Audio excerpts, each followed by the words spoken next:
Hi everyone, it's Gina K from Gina K Designs and your host of Stamp TV. Many of us have tons of wafer-thin dies in our collection and we love to use them to cut out our stamp designs. But cutting out stamp designs is just the tip of the iceberg of what these dies can do.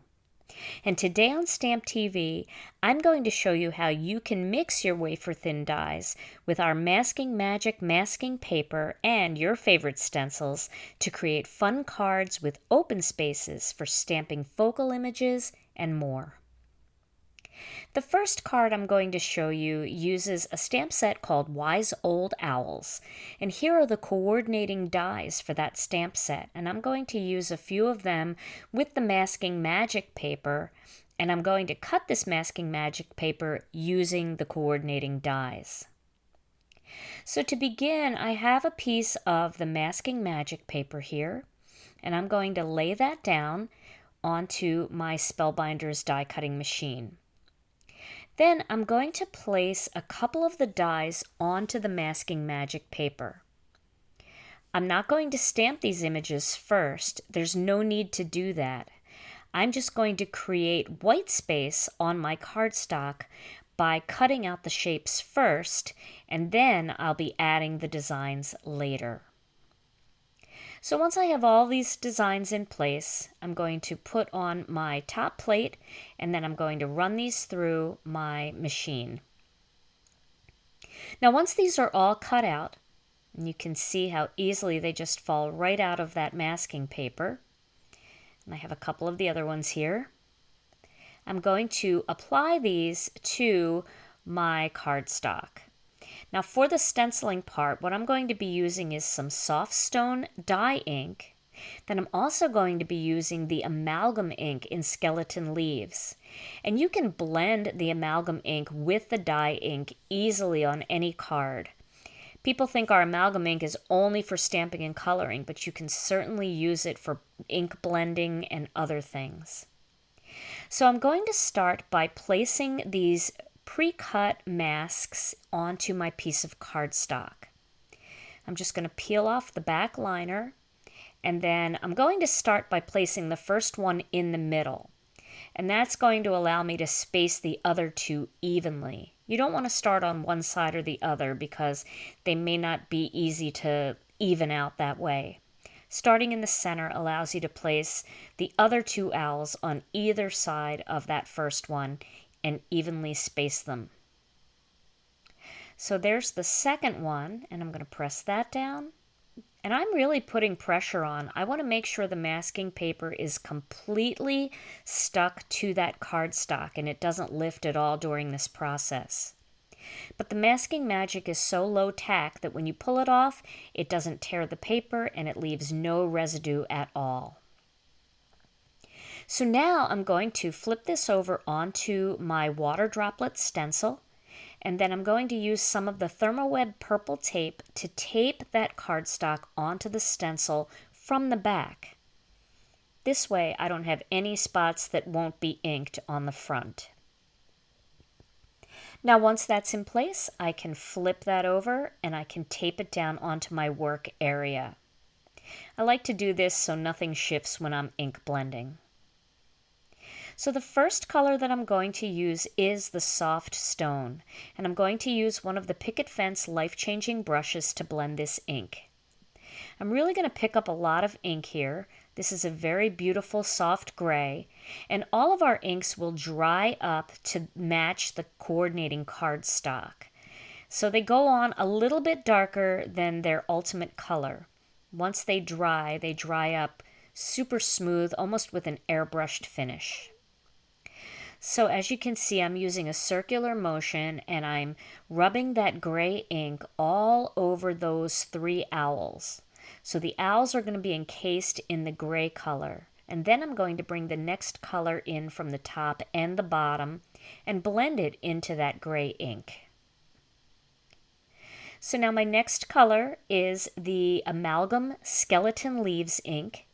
And again, I'm using one of the life-changing brushes, and I'm going to rub that all over the surface, and then starting at the bottom, I'm going to work my way across the bottom of the cardstock. And then once I do that, I can slowly work my way up into the gray. And these are both beautiful colors, and colors you might not expect would look so nicely blended together. But they really do create a beautiful blend, and they're the perfect colors for these images. I really like the images in this stamp set. I think it's a great stamp set for making kids cards, for making masculine cards, or anyone who loves cute critter type cards. So I'm going to finish blending that, and once I've blended that all together, I can remove the stencil. Now you can see that nice design and that blend, and I'm going to remove the purple tape, and next I'm going to peel off those masks. So I'm going to start at one end and just kind of bend the paper slightly to get it to release, and then pull the mask up. And you can see all of that white space that's left behind in the perfect shapes for stamping. So now that I have my 3 little spots, I'm going to get the Wise Old Owl stamp set, and I'm going to stamp right across all 3 images using the Gina K Designs black onyx ink. And I'm going to use an acrylic block for this. However, if you're afraid of placement, you can always use your Misty stamping tool. But these are very easy to see. It's easy to see where to line them up. And I kind of like the control that I get by using the acrylic block. Now it is a little bit more difficult for me to see because I'm not standing directly overhead of these images because my camera is overhead, so I'm kind of tilted back a little bit. If you do this with an acrylic block, just make sure that you're looking straight down onto the piece of cardstock, and you'll easily be able to see exactly where to place those images. And it's much easier to see them if you have the black ink on there already. But if you use a stamp positioning tool, if you use your Misty, it's very easy to lay the stamp into that white space. So here's my second image. And I just love these cute owls. They're so much fun. They've got such fun personality. And the whole stamp set has some really cute greetings to go along with it. So this is a real fun one for your collection. So here I'm going to use this kind of angry owl at the bottom here. And I'm going to ink that up using the black onyx ink as well, and stamp that last little guy into his spot. And you can see how they pop right off of all of that busy background because those white spaces are there. It looks like they're just kind of floating right in there. So here's the finished card that I made. I added the friend die, and then I colored all of the owls with Copic markers. Then on the inside, I stamped one of the greetings. So it says friend on the outside, and inside it says, thanks for owl you do, and then I added that 4th owl just peeking in from the corner. The cardstock that I used on the inside matches that Skeleton Leaves ink perfectly. For the second card, again, I'm using the Masking Magic, and I just used a simple heart die. You can use any heart die that you have. You can even use a heart punch for this. And check all of your old punches because this technique is fun for punches too. So I'm going to place this heart, I'm just eyeballing it right into the center of this square piece of cardstock. And I'm going to press it down and make sure it's pressed down really well. Then I'm going to grab that stencil and put it over and then line it up so that the stencil is in the center of the cardstock. Now once I have it attached, I'm going to start with some Sweet Mango ink. And I'm going to start right in the center, and I'm going to add Sweet Mango all over the heart, making sure that it goes completely around the outside of the heart too. So kind of just a big circle in the center of this elegant lace stencil. Now I'm going to use some bubblegum pink ink, and again I'm using the life-changing brushes for this ink blending. I'm going to go all the way around the perimeter of that circle.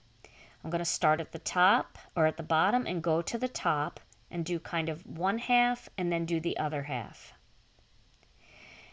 And as I go out toward the sides, toward those corners, I just get a little bit of a lighter hand. If you can see how it's just a little bit lighter on the corners. And those colors blend so nicely together. They're so springy. And you can see how pretty that stencil design is. Now I'm going to remove the purple tape from the back of that piece of cardstock, and then I'm going to gently remove the heart by just bending the cardstock slightly to grab onto the bottom of that mask.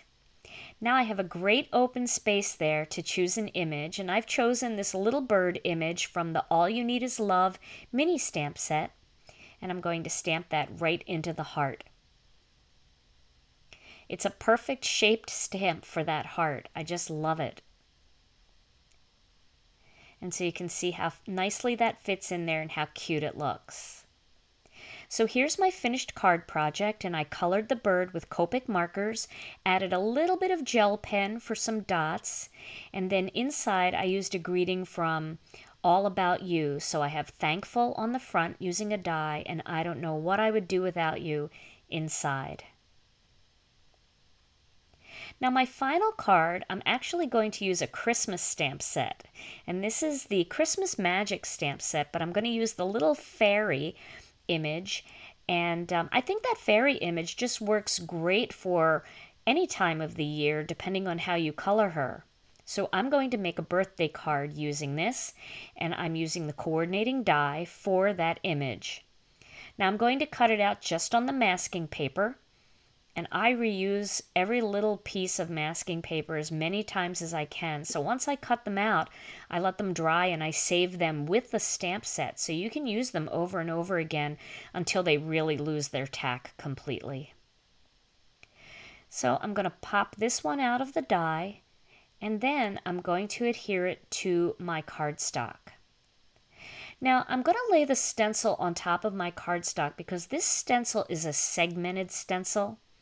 And it's got 3 defined areas that are divided.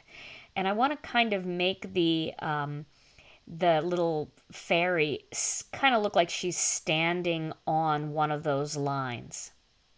So I'm going to just bend the corner here and pull the liner off.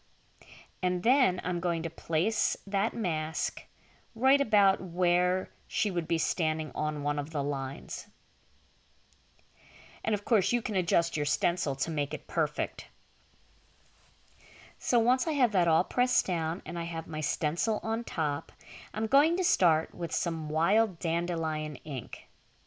And this ink is going to go in that center segment. You can kind of see how it kind of loops down. I'm going to just start off the one side, and I'm going to keep that ink within that segment. However, I'm going to go a little bit outside on the top and a little bit outside on the bottom. That's going to allow me to blend my top and bottom colors into that yellow. I want to keep that brush with that ink pad because I'm going to use it again. Now the next color I'm going to use is Sea Glass, and this color I'm going to use at the top of the stencil. So I'm going to ink that brush up real well, and then I'm going to, in a circular motion, bring that color across the top and then down into the yellow a little bit to blend the blue and the yellow to make a green. I love these colors together. They're so vibrant, and they just remind me of spring. So my final color is going to be Jelly Bean Green, and I'm going to bring that up from the bottom the same way that I brought the sea glass down from the top. I'm going to start at the one corner and work my way across. And if you run out of ink or you feel like you're not getting enough of a blend, don't be afraid to go back and grab a little bit more ink. And I'm going to work it from the other side toward the center and then up into that yellow a little bit to make a much more yellow-green. Now once I have those done, I'm going to peel the stencil off, and you can see how vibrant and white those flowers are. And that's really pretty. But I want this to be a little more subdued because I don't want the fairy to get lost in all of those big, bold white flowers. So I'm going to go back over with the same brushes, but I'm not going to add any more ink. I'm just going to use the ink that's already on the brushes to tone down the flowers in each of those segments. So the first color is sea glass, and you can see I'm just lightly brushing over that to just kind of remove some of the white, that stark white. Now I'm going to take the yellow brush and I'm going to go over the yellow section. I'm not going to ink that yellow up again. I'm going to use just what's left on the brush. And you can see it immediately subdues the whole look of the background, yet you can still see the beauty of those flowers, and it still feels really vibrant and really springy. And the final color is the jelly bean green, and again, not adding any more ink to that brush. I'm going to just rub all over the surface of those flowers and just tone down the white. Now, once that's done, I can peel that little mask off and reveal a vibrant white space where I can stamp my fairy. So I'm going to do the same thing. I'm going to just bend the cardstock slightly and grab onto the mask and pull it off. And you can see there's my vibrant white space ready for my image. So I'm going to use black onyx again for this image and then stamp the fairy right into the white space. And it's pretty easy to see. You just stamp right in there, line it up and stamp it in there. And now she's floating right on that little loop that goes across that design.